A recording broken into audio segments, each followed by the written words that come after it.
कुणबी मराठा हे खरे ओबीसी नाहीत, त्यामुळे त्यांच्यापासून सावध राहा असं वक्तव्य वंचित बहुजन आघाडीचे अध्यक्ष प्रकाश आंबेडकर यांनी केलंय। विधिमंडळ सभागृहात 190 कुणबी मराठा आमदारांपैकी केवळ 11 ओबीसी आमदार आहेत, त्यामुळे ओबीसी आरक्षणाला 100% धोका आहे असं देखील प्रकाश आंबेडकर म्हणाले। यवतमाळच्या पुसदमध्ये ते बोलत होते।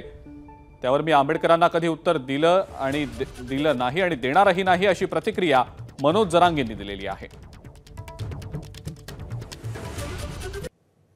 कुणबी मराठ्यापासून सावध राहा याचं कारण 190 कुणबी मराठा समाजाचे आमदार आहेत आणि फक्त 11 ओबीसीचे आमदार आहेत। कुणबी स्वतःला ओबीसी जरी म्हणत असला तरी सभागृहामध्ये तो म्हणतो मी मराठ्यांबरोबर। ओबीसीच्या आरक्षणाला धोका आहे का? 100% धोका आहे। 100% धोका आहे। इलेक्शनच्या अगोदर नाही, पण इलेक्शनच्या नंतर आहे। प्रकाश आंबेडकरांचा तुम्ही नेहमीच आदर करता, परंतु त्यांनी खळबळजनक विधान केलंय की कुणबी मराठा यांच्यापासून सावध राहा।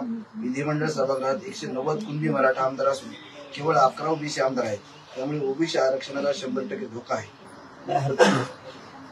मी ओबीसी आरक्षण घेणार, माझा मराठा समाज आहे, काय म्हणतात काय नाही, त्यांचं उत्तर काय नाही दिलं नाही, देणार नाही। परंतु मी मात्र सगळ्या जाती धर्माच्या गोरगरिबांची सत्ता आणावी असं मला वाटतं आणि मी पाटणं तुटून घेतो, पण गोरगरिबाचं कल्याण होईल असंच मी पाऊल उचलतो आणि सगळ्या जाती धर्माला 100% मी गोरगरिबाला न्याय देईन। एबीपी माझा, उघडा डोळे बघा नीट।